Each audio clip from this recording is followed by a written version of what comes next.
శుక్లాం బ్రహ్మవిచారసారపరమామాద్యాం జగద్వ్యాపినీం వీణాపుస్తకధారిణీమభయదాం జాడ్యాంధకారాపహాం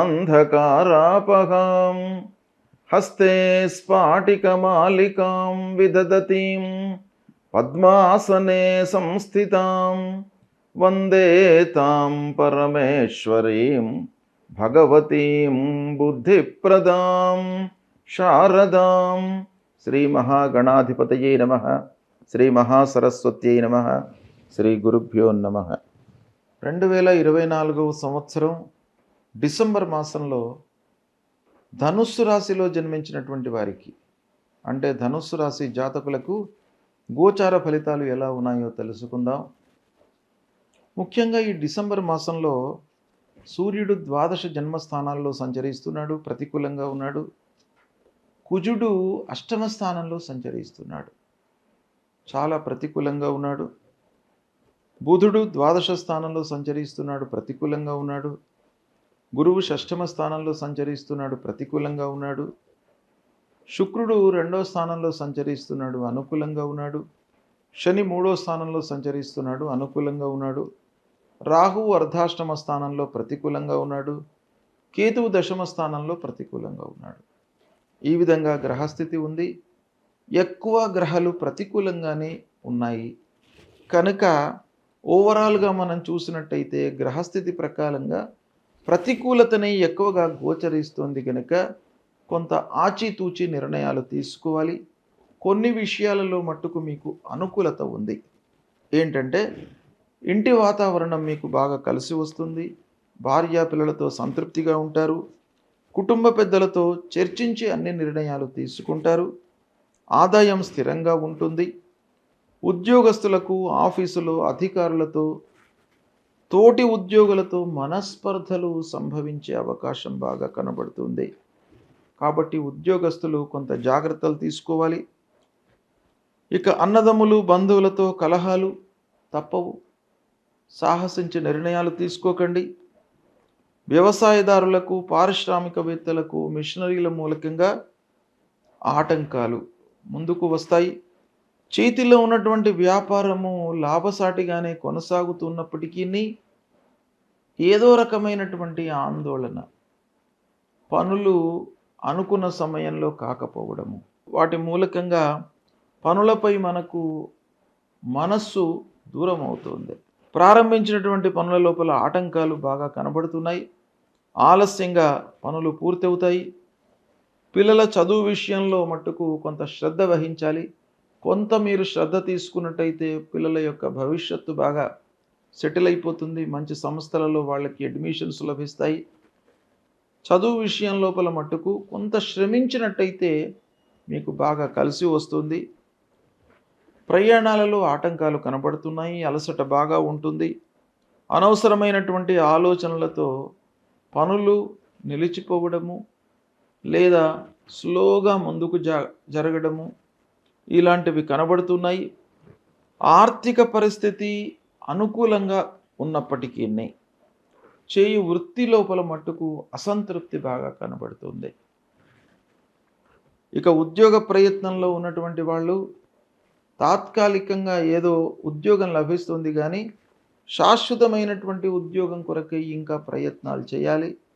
దాన్ని విరమించుకోకుండా ప్రయత్నాలు చేసినట్టయితే మీకు చాలా ఫలితాలు కలుగుతాయి. ఈ విధంగా ప్రతికూలతనే మనకు ఎక్కువగా కనబడుతుంది ధనుస్సు రాశి వారికి. కాబట్టి ధనుస్సు రాశి వారు ముఖ్యంగా సూర్యుడు అంగారకుడు అష్టమ స్థానంలో ఉన్నాడు, ప్రతికూలంగా ఉన్నాడు. సాహసించి ఏ పనులు కూడాను చేయకూడదు. ముఖ్యంగా కలహాలలోకి వెళ్ళకూడదు. మధ్యవర్తిత్వం వహించకూడదు. కనుక బుధుడు, గురు, రాహు, కేతువు, సూర్యుడు, కుజుడు చాలా గ్రహాలు ప్రతికూలంగా ఉన్నాయి కనుక ప్రతినిత్యం కూడాను ధనుస్సు రాశి వాళ్ళు చేసుకోవలసినటువంటి పరిహారం ఏంటంటే నవగ్రహ స్తోత్ర పారాయణం చేసుకోండి. సూర్యుడు మొదలుకొని కేతువు వరకు ఉన్నటువంటి అన్ని మూలమంత్రాలను కూడాను ఒక ఏకాగ్రతతో 9 సార్లు పారాయణం చేయండి. అన్ని గ్రహాల యొక్క అనుకూలత మీకు లభిస్తుంది. అనుగ్రహం లభిస్తుంది. ముందుగా సూర్య భగవానుడిని మీరు సంతృప్తి చేసుకోండి. శారీరక ఇబ్బంది లేకుండా ఉంటుంది. మానసికంగా రుగ్మతలు రాకుండా ఉంటాయి. మనస్సు స్థిరంగా ఉండడానికై మీకు ఉపయోగపడుతుంది. సూర్యనారాయణుణ్ణి ప్రతినిత్యం కూడాను పూజించండి. సూర్యాష్టకము పఠించండి. ఆదిత్య హృదయ పారాయణం చేసుకోండి.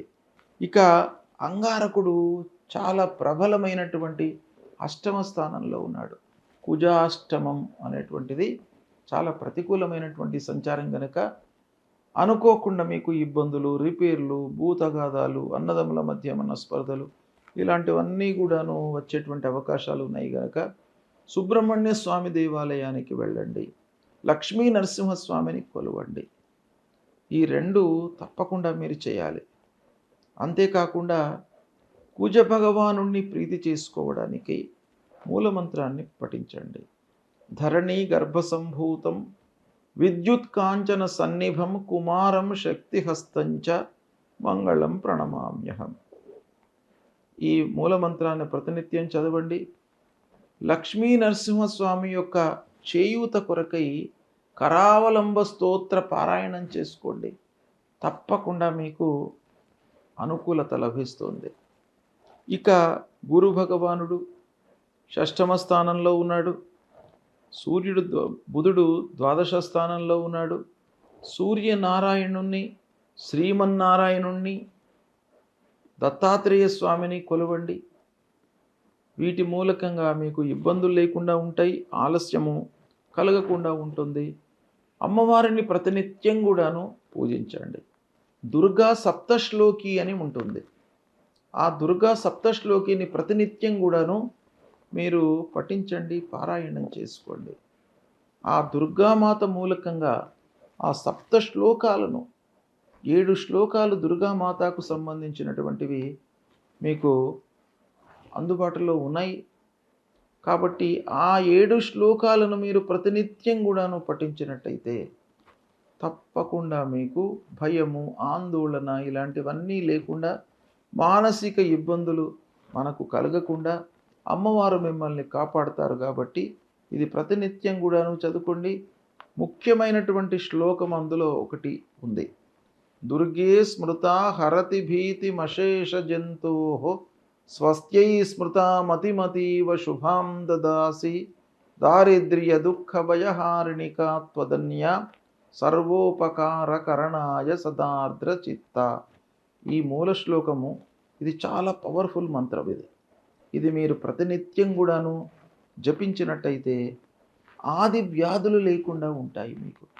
అంటే శారీరక ఇబ్బందులు, మానసికమైనటువంటి ప్రలోభాలు ఇవన్నీ కూడాను లేకుండా ఉంటాయి గనక ప్రతినిత్యం కూడాను ఈ శ్లోకాన్ని మీరు పారాయణం చేసుకోండి. శుభ ఫలితాలు కలుగుతాయి. శుభం.